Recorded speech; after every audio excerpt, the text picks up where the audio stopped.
Panawsa kanin. Pagbasa gikan sa Santos nga Ebanghelyo sumala ni San Mateo. Timayaw na ka o ilo.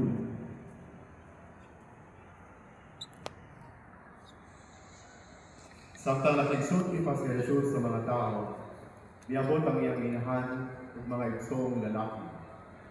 Nagtindog sila dito sa gawas ug buot makigsulti kaniya. Kunya usa sa mga tao dito iingon kaniya, ang imong inahan o mga igsoon at tuwa sa gawas. Ubuot sila makigsulti kanina. Si Jesus mitubag, kinsa man ang akong inahan, kinsa man ang akong mga igsoon.